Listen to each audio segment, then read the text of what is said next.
ба барномаи хабарии радиои Озодӣ хуш омадед. Ман Шалои Гулхоҷа ҳастам. Салом ва дар барномаи имрӯз 4 феврал ин мавзӯъҳоро дорем. вазири нақлиёти Тоҷикистон мегӯяд ба мусофиркашонӣ тавассути поезд омода ҳастанд, вале кишварҳои дигар иҷозат намедиҳанд.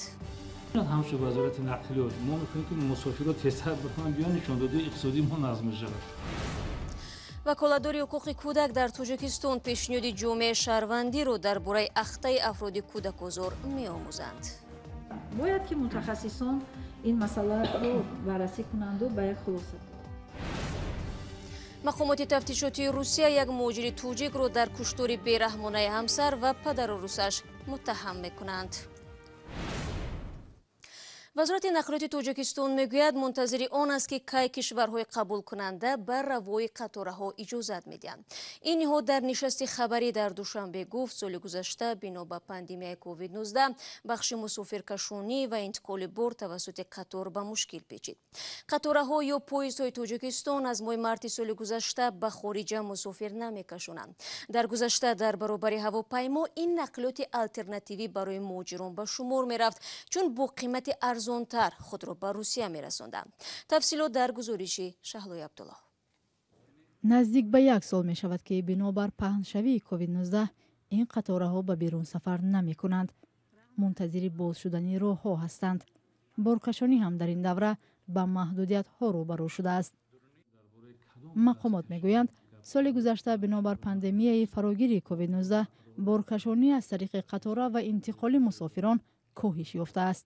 272 миллион сомонӣ боркашонии байналмилалӣ тавассути мошинҳои боркаш ва ҳудуди 30 миллион сомонӣ тавассути мусофиркашонии роҳи оҳан кам шудааст.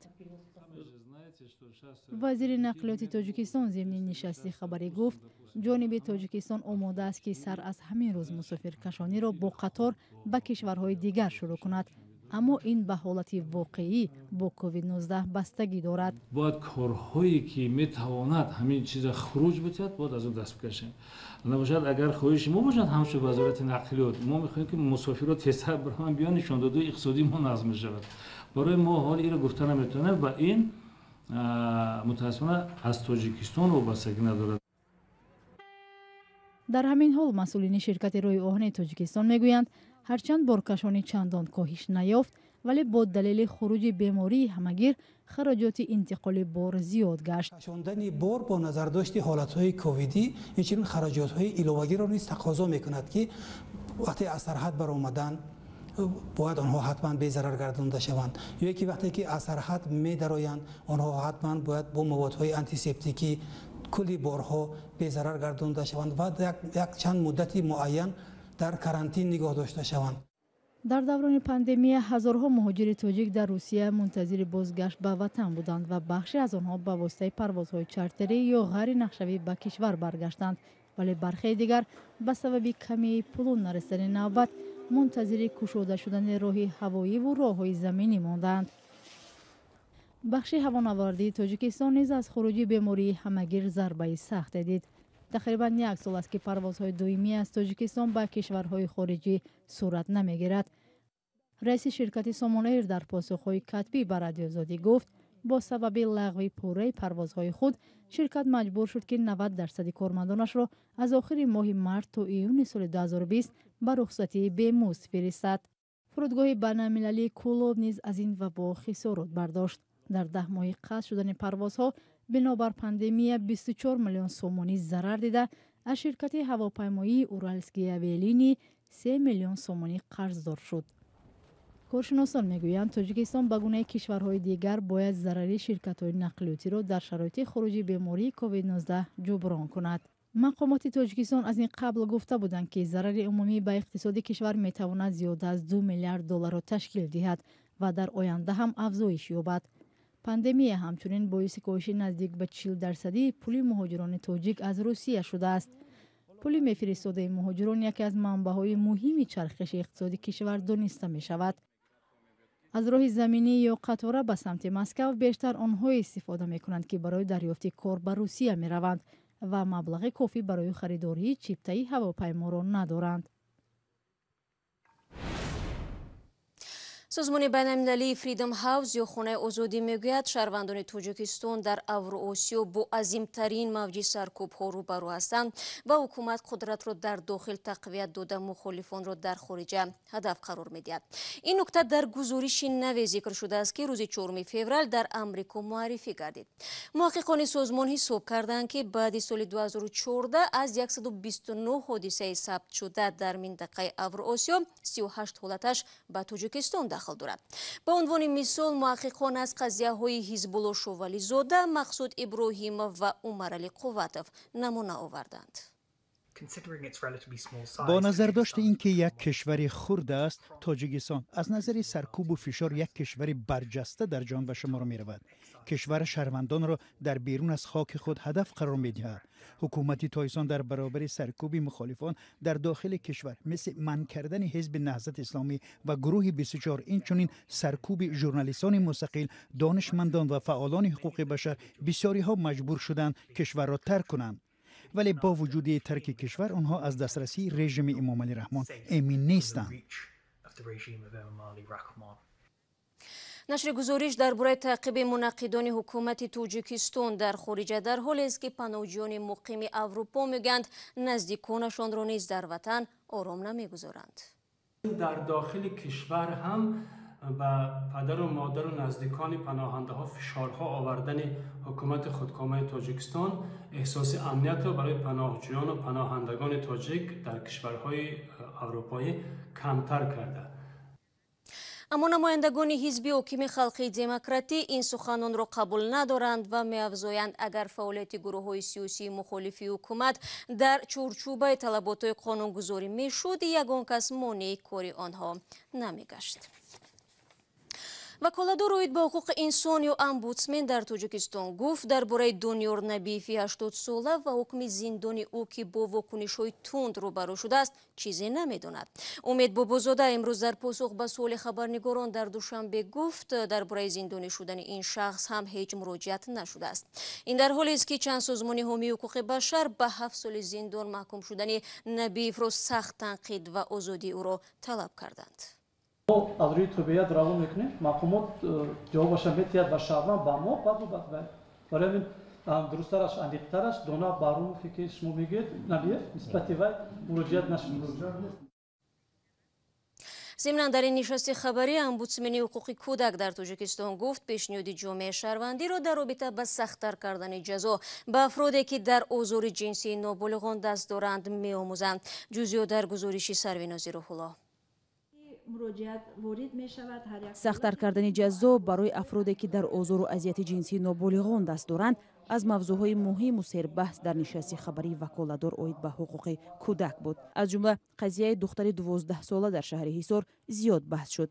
ин ноболиғ соли гузашта аз сӯи яке аз хешовандонаш таҷовуз шуда баъдан тифл ба дунё овард. аммо ин мавзӯъ замоне мавриди интиқоди тунди ҷомеаи маданӣ қарор гирифт ки таҷовузгар бар асоси қонуни авф аз толори додгоҳ озод шуд. омбудсмени кӯдак гуфт агарчи то ҳанӯз мустақиман худаш аз ҳоли ин ноболиғ хабар нагирифтааст, аммо мавзӯи бадрафтории ҷинсӣ бо ноболиғон ҳамеша зери назари онҳо ҳаст. вале ӯ таъкид кард ки набояд ҷомеа низ бетараф бошад. нисбати кӯдаки 3 сола як гӯем авбош ҳамин гуна кирдорро раво дидааст. кани падару модари он кӯдаке ки 3 сола дар кӯча будаасту як авбош аз ин истифода бурда нисбати кӯдак ҳамин гуна рафторро яъне раво дидааст. раҷабмоҳ ҳабибуллозода дар идома ба пурсиши хабарнигорон ки оё пешниҳодҳои ҷомеаи шаҳрвандӣ дар мавриди сахттар кардани ҷазо аз ҷумла ахта кардани афроди таҷовузгар имкон дорад чунин посух гуфт. ин масъала ҳам аз ҷониби гурӯҳи корӣ ин масъала ҳам имконияти яъне татбиқи ин гуна чораҳо ҳам масъалагузорӣ шуд.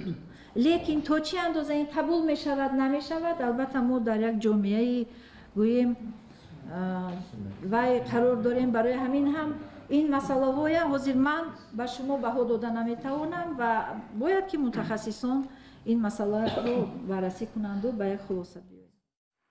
моҳи пеш як гурӯҳ аз намояндагони ҷомеаи шаҳрвандии Тоҷикистон аз раиси ҷумҳур ва раҳбарони ду палатаи парлумон талаб карданд ҷазоро барои бадахлоқӣ нисбат ба ноболиғон сахттар кунанд. дар зери ин муроҷиатнома 54 созмону шахсони алоҳида имзо гузоштанд. ин баҳсу баррасиҳо дар ҳолест ки моҳҳои ахир чанд ҳодисаи таҷовуз ба номус ва бадахлоқӣ нисбат ба хурдсолон дар Тоҷикистон расонаӣ шуд. аз ҷумла ваколадор оид ба ҳуқуқи инсон гуфт, дар як соли охир ин ниҳод 10 ҳолати бадрафтории ҷинсӣ бо ноболиғонро сабт кардааст. барномаи хабариро идома медиҳам. Палатаи ҳисоби Тоҷикистон ҳангоми санҷиши беш аз 100 идораву вазоратхонаҳои кишвар дар ҳамаи онҳо камбуди молиро ошкор кардааст. раиси ин ниҳод имрӯз зимни нишасти матбуотӣ дар душанбе гуфт, дар соли гузашта норасоӣ аз ҳама бештар дар сохторҳои зертобеи вазорати маорифи Тоҷикистон сабт шудааст ки беш аз 10 миллион сомониро ташкил додааст. Алишер Зарифӣ мегӯяд, дар нишаст ба ғайри мақсаднок истифода шудани маблағҳо дар бузургтарин бонки давлатии Тоҷикистон низ таъкид шудааст. дар пай санҷиш ё аудити палатаи ҳисоби Тоҷикистон дар бонки давлатии Омонатбонк беш аз 41 миллион сомонӣ зарари молиявӣ ошкор шудааст. Қарахон Чиразода, раиси палатаи ҳисоб, рӯзи 4 феврал зимни як нишасти хабарӣ дар Душанбе гуфт, аксари ин маблағҳо ба филиали рақами 5 ин бонк воқеъ дар ноҳияи Исмоили Сомонии пойтахт рост меояд. мақомоти палатаи ҳисоб гуфтанд, ки аз ин маблағ ҳудуди 23 миллион сомонияш барқарор шудааст. ҳамзамон тибқи чораҳои андешида шуда аз 18 парвандаи қарзӣ маблағҳои қарзӣ ба тарафдории раисияти бонки давлатии амонатгузории ҷумҳурии Тоҷикистон дар асоси санадҳои палатаи ҳисоб 226 миллион сомонӣ ошкор гардид ва ба прокуратураи генералии ҷумҳурии Тоҷикистон пешниҳод гардид. тибқи амрҳои прокурорӣ аз ин 202 миллион 137 миллион сомонӣ ба амонатбонк барқарор карда шуд. аз рӯи ин амали кормандони Амонатбонк ба Додистони кулли Тоҷикистон санад пешниҳод шуда, дар нисбати мудири шуъба, сармуҳосиб ва хазинадори филиали шумораи 5 ин бонк дар Душанбе парванда боз шудааст. ба гуфтаи мақомоти палатаи ҳисоб, ин афрод ҳамакнун дар боздошт қарор доранд. масъулини Амонатбонк дар суҳбат ба Радиои Озодӣ гуфтанд, қазияро чанд рӯз баъд дар нишасти матбуотии ин ниҳод шарҳ хоҳанд дод. шоми дирӯз дар шаҳри Перми, Русия, зани 21 солаи тоҷик бо падараш кушта шуда. ҷасади марди солхӯрда дар назди даромадгоҳи бинои истиқоматии бисёр ошона ва ҷасади сарбуридаи зани ҳомила дар дохили манзил пайдо гардид. бо иттиҳоми куштори бераҳмона шавҳари ин зан, ки низ зодаи Тоҷикистон аст, боздошт шудааст. таври расонаҳои маҳаллӣ навиштанд, моҷаро дар заминаи он сар мезанад, ки зан мехостааст аз ҳамсараш талоқ бигирад. дар лаҳзаи куштор кӯдаки 6 моҳа ва 2 солаи ин оила дар утоқи дигар буданд. Зайниддин Иброҳимов, раиси ҷамъияти тоҷикон дар Перм, ба Радиои Озодӣ гуфт, ин хонавода аз ноҳияи Тоҷикободӣ Тоҷикистон аст. як рӯзноманигор ахиран китобашро бо номи Рӯзи муҳоҷир ба нашр расон. Набиҷон Мустафозода ҳудуди 20 сол мешавад, ки дар Русия ба сар мебарад ва дар он кишвар ихтисоси ҳуқуқшиносиро соҳиб шудааст. аммо меҳри қалам ҳамеша дар дилаш будааст. Фарзон Муҳаммадӣ бо Набиҷон Мустафозода дар шаҳри Хуҷанд суҳбат дошт. мегӯед худи шумо Кремл дар барам, Москав калон аст. дар ин ҷо умри ширин давдавон аст. зи умри рафтаи худ ғам надорам, ғамам аз марги чандин навҷавон аст.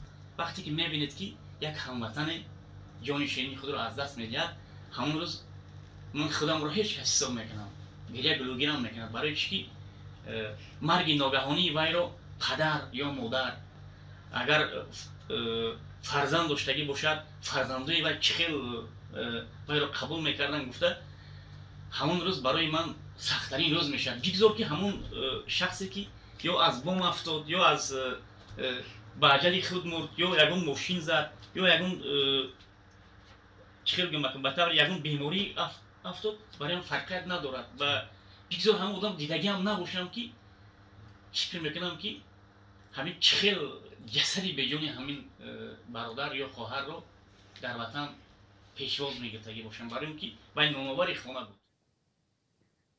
дӯстони азиз, суҳбати комилро метавонед дар вебсайти мо пайдо кунед.